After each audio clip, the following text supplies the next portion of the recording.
नारायणपुर में नक्सलियों ने जवानों पर फायरिंग की है। आईटीबीपी के जवानों और नक्सलियों के बीच में मुठभेड़ हुई है। नक्सली हमले में आईटीबीपी के 2 जवान शहीद हुए हैं। बस्तर आईजी सुंदरराज पी ने जानकारी दी है। हथियार लूटकर नक्सली वहां से फरार हो चुके हैं। तो बड़ी खबर इस वक्त की, हथियार लूटकर नक्सली फरार हुए हैं। नारायणपुर में नक्सली हमले में आईटीबीपी के 2 जवान शहीद हो चुके हैं। विजय पचौरी हमारे संवाददाता इस खबर पर फोनलाइन पर जुड़े। विजय, क्या ज्यादा अपडेट इस खबर के बारे में? कब यह हमला, कब यह मुठभेड़ हुई?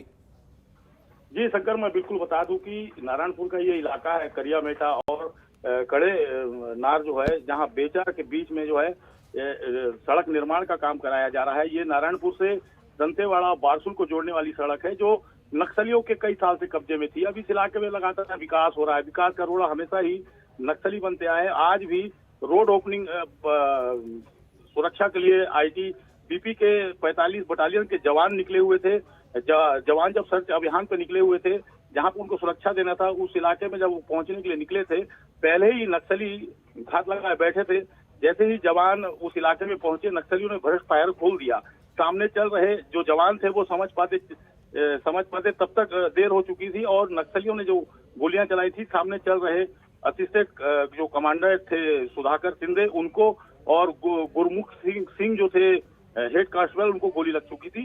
हालांकि पीछे चल रहे जवानों ने मोर्चा संभाला और नक्सलियों की गोली का जवाब गोली से दिया। मुठभेड़ जब चल रही थी, जो सामने जवान शहीद हुए थे, उनके एक AK-47 हथियार को नक्सलियों ने लूटा है। साथ ही ब्लड प्रूफ जो जैकेट होती है इनके पास, वो 2 जैकेट ले गए और वॉकी टॉकी भी ले गए हैं। हालांकि जवानों ने मोर्चा संभाला और नक्सलियों का मुंह तोड़ जवाब दिया है।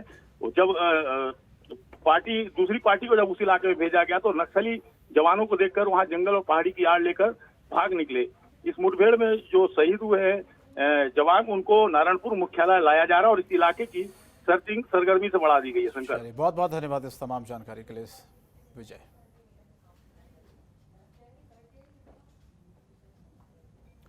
तो बस्तर आईजी ने ये जानकारी शेयर की है, डिटेल्स दी है। हथियार लूटकर नक्सली फरार हुए हैं जवानों के।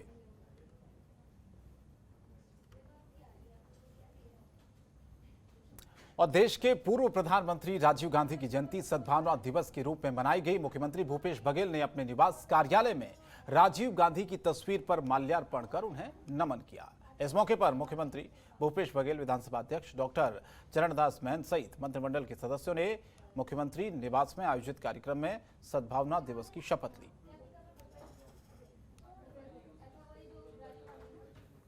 तो राजीव गांधी की जयंती सद्भावना दिवस के रूप में आज मनाई गई। छत्तीसगढ़ के मुख्यमंत्री भूपेश बघेल ने तस्वीर पर माल्यार्पण किया और कार्यक्रम में सद्भावना दिवस की शपथ भी ली गई।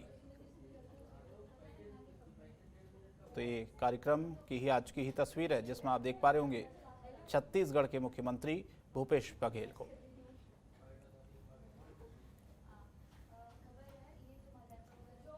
मुख्यमंत्री भूपेश बघेल ने पूर्व प्रधानमंत्री राजीव गांधी की जयंती सद्भावना दिवस के मौके पर अपने निवास कार्यालय में एक कार्यक्रम का आयोजन किया, जिसमें राज्य के धान और गन्ना उत्पादक करीब 21 लाख किसानों को राजीव गांधी किसान न्याय योजना के तहत 1522 करोड़ रुपए की सब्सिडी का भुगतान सीधे उनके बैंक खातों में किया गया। इस राशि से धान उत्पादक किसानों के खाते में 1500 करोड़ रुपए और गन्ना उत्पादक किसानों के खाते में 22 करोड़ रुपए की राशि भेजी गई है।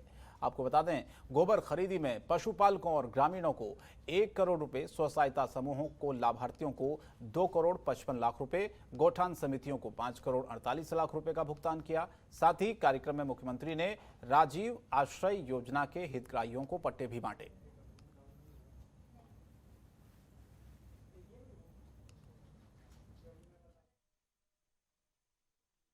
राजीव जी के शहादत दिवस पर हमने राजीव गांधी किसान न्याय योजना की इस वर्ष के 1500 करोड़ रुपए की पहली किस्त का अंतरण किसानों के खातों में किया था। आज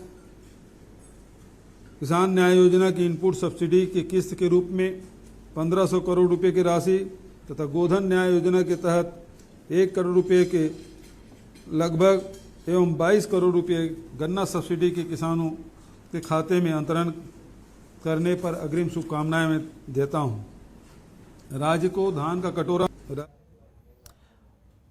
मनमोहन नेताम हमारे संवाददाता इस खबर पर फोनलाइन पर जुड़े ज्यादा जानकारी की। मनमोहन नेताम, आज इस खास मौके पर सद्भावना दिवस पर मुख्यमंत्री ने क्या कुछ सौगातें दी हैं प्रदेश की जनता को? शंकर, छत्तीसगढ़ के मुख्यमंत्री भूपेश बघेल आज भारत रत्न स्वर्गीय राजीव गांधी जो प्रधानमंत्री थे उनके जयंती के अवसर पर किसानों को सबसे बड़ी सौगात दी है। शंकर, बता दूं कि आज के समय में किसान अपने कृषि कार्य में व्यस्त हैं और इसी दौरान किसानों को कहीं ना कहीं सबसे बड़ी सौगात मिली है। प्रदेश में राजीव गांधी किसान न्याय योजना के तहत 1522 करोड़ रुपए की सब्सिडी सीधे किसानों के खाते में दिया है। तो ये किसानों के लिए सबसे बड़ा राहत की खबर होगी, क्योंकि आज के समय में किसानों को रुपए पैसों की जरूरत होती है कृषि कार्य करने के लिए। तो सबसे बड़ी ये किसानों के लिए खुशखबरी और राहत की बात है। दूसरी तरफ बता दूं कि जो सीएम भूपेश बघेल है वो धान उत्पादक किसानों के साथ गन्ना उत्पादक किसानों के लिए भी 22 करोड़ रुपए की सौगात दी है। एवं जो गोबर खरीदी हो रही है पूरे छत्तीसगढ़ प्रदेश भर में, तो छत्तीसगढ़ प्रदेश भर में जिस तरीके से प्रदेश सरकार की जो महती योजना है गोधन न्याय योजना के तहत तो भी सरकार ने 9 करोड़ रुपए की यहाँ पर राशि का ऑनलाइन भुगतान किया है। सबसे बड़ी बात बताऊं शंकर की जो प्रदेश सरकार की महती योजना है नरवा गरवा घुरवा बाड़ी, उसे प्रदेश सरकार फोकस कर रहा है और उस योजना के तहत आज जो गोबर विक्रेता है वो महिला स्व सहायता समूह की महिलाओं को भी यहाँ सबसे बड़ी सौगात मिली है। और जो सरकार जिस तरीके से राजीव गांधी जी के जयंती के अवसर पर प्रदेशवासियों को ये सबसे बड़ी सौगात दी है और राजीव आश्रय योजना के तहत भी किसानों को और हितग्राहियों को पट्टे वितरित किए हैं। शंकर, कितनी बड़ी राहत ये खासतौर पर मनमोहन नेताम किसानों के लिए है? शंकर, छत्तीसगढ़ को धान का कटोरा कहा जाता है और धान के उत्पादन में छत्तीसगढ़ की सबसे अच्छी पहचान बनती है पूरे भारत देश भर में। और प्रदेश सरकार किसानों को आत्मबल बनाने के लिए, उन्हें आत्मनिर्भर बनाने के लिए यह योजना संचालित कर रही है। और राजीव गांधी किसान न्याय योजना के तहत धान बेचने के बाद किसानों को धान की अंतरित राशि दी जाती है, बोनस दी जाती है। तो कहीं ना कहीं यह जो बोनस की राशि मिली है किसानों को, इससे किसानों को सबसे बड़ा लाभ तो यह मिलेगा कि आज के समय में जो कृषि कार्य हो रहे हैं उसमें जो खाद बीज की जो जरूरत होती है एवं अन्य जो जरूरतमंद सामान उपकरण खरीदने की जो जरूरत होती है तो किसानों के लिए सबसे बड़ा वरदान साबित होगा। शंकर, चलिए, बहुत बहुत धन्यवाद इस तमाम जानकारी के लिए मनमोहन।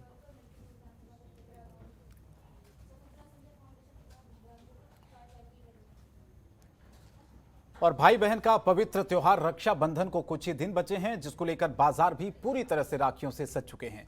आपको बता दें, रक्षाबंधन को लेकर भारतीय डाक विभाग भी पूरी तरह से तैयार है। दुर्ग में अलग अलग जगहों पर राखी के लिए पीले रंग की पत्र पेटी लगाई गई है, जिसके जरिए बहनें अपने भाइयों तक सुरक्षित राखियां पहुंचा सकें। इसी को लेकर डाक विभाग ने एक लिफाफा भी जारी किया है जो कि वाटरप्रूफ है। अलग अलग जगह काउंटर बनाए गए हैं जहां पर लोग आसानी से राखियां पोस्ट कर सकती हैं। और इस प्रकार अधीक्षक डाकघर दुर्ग संभाग हरीश कुमार महावत ने कहा है कि बहनों के द्वारा भाइयों को भेजी जा रही राखियां सही समय पर सुरक्षित पहुंच सके, इस बात का डाक विभाग पूरी तरह से ख्याल रख रहा है और कोशिश भी कर रहा है।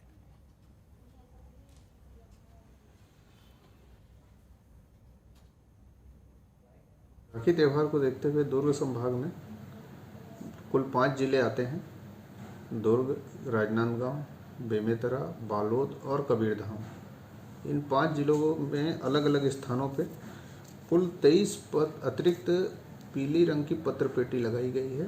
पीली रंग की पत्र पेटी केवल राखी मेल के लिए लगाई गई है और आम जनता से अपेक्षित है कि यदि वो राखी पोस्ट कर रहे हैं तो पीली पत्र पेटी में राखी पोस्ट करें। राखी त्यौहार को देखते हुए दुर्ग संभाग और दिव्यांग शिक्षक के 70 किलोमीटर दूर स्थानांतरण के विरोध में छत्तीसगढ़ शिक्षक एसोसिएशन ने कलेक्ट्रेट में ज्ञापन सौंपा और कलेक्टर से उनके स्थानांतरण को स्थगित करने की मांग की गई है। मांगे पूरी नहीं होने पर आंदोलन की चेतावनी दी गई है।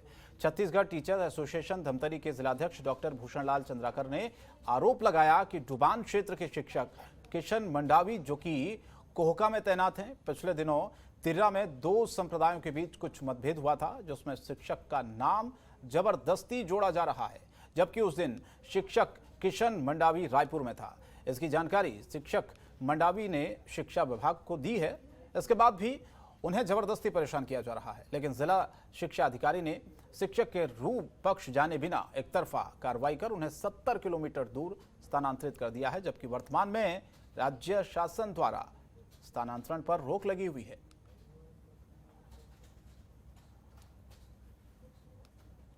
ये दिव्यांग शिक्षक तो है, लेकिन उसके जो और प्रशासनिक दृष्टिकोण से अन्य शिकायतें हैं, इस दृष्टिकोण से उसको वहाँ से ट्रांसफ़र किया गया है और इसमें किसी प्रकार की कोई दिक्कतें नहीं है। फेडरेशन का आवेदन पत्र आया है, फेडरेशन को आश्वस्त कराएंगे कि जो शिक्षक हैं केवल शिक्षक गतिविधियों में रहें, अन्य जो कार्यों में संलिप्तता पाए जाने पर अनुशासनात्मक कार्रवाई की जाएगी या फिर की जाती है। इसी के अंतर्गत इसको हम लोग वहाँ से ट्रांसफर किया। छत्तीसगढ़ टीचर्स एसोसिएशन जिलाध्यक्ष डॉक्टर भूषण लाल चंद्राकर, हमारे शिक्षक साथी जो डुबान में कार्यरत है किशन मंडावी जी, जिन पर दो समुदाय द्वारा आपसी विवाद हुआ और जिस दिन विवाद हुआ उस दिन वह रायपुर में थे अजाक्स के कार्यक्रम में, और उसका पूरा प्रमाण उन्होंने जिला शिक्षा अधिकारी कार्यालय एवं समस्त विभाग को सौंप चुका है। उसके बावजूद भी उस घटना में उसके संबंध बता करके कुछ असामाजिक तत्व के लोग उसको घेर रहे हैं। और जगदलपुर बस्तर में प्रकृति में सौंदर्य को लेकर पर्यटकों का आना शुरू हो गया, जिसे देखने के लिए दूर दूर से लोग आ रहे हैं। आपको बता दें कि चित्रकूट, तीरथगढ़ जैसे पर्यटन स्थल में हर साल हजारों पर्यटक आते हैं, जहां सरकार अब इन पर्यटन स्थलों का विकास कर रही है, जिससे रोजगार बढ़े और लोगों की आर्थिक स्थिति भी मजबूत हो। सरकार ने नक्सली इलाकों में भी सड़क, बिजली, पानी जैसी बुनियादी सुविधाएं उपलब्ध कराई हैं। फोर्स को भी तैनात किया, जिससे लोग सुरक्षित रह सकें। इसी को लेकर बस्तर आईजी सुंदर राज पी ने बताया कि सड़क, पुल, पुलिया बनने से कनेक्टिविटी बढ़ी है, साथ ही आवागमन भी बढ़ा है। अंदर के इलाकों में मौजूद पर्यटन केंद्रों तक लोग पहुंच रहे हैं और बस्तर में पर्यटन विकास की बहुत संभावना भी है।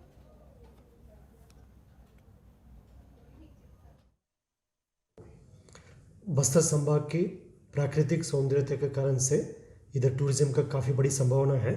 विगत दिनों में लगातार बाहर प्रांतों से और अन्य स्थानों से टूरिस्ट काफ़ी बड़ी संख्या में बस्तर इलाके में लगातार आ रहे हैं। जो पूर्व में चित्रकूट, तीरथगढ़, कुडुमसर इस टाइप का जो एक ट्रेडिशनल जो टूरिस्ट स्पॉट्स है, उसके अतिरिक्त अभी नया झरना का भी एक्सप्लोर करके रखा है। खबरों के निष्पक्ष विश्लेषण के लिए सब्सक्राइब करें Jantantra TV and press the bell icon. Never miss any update.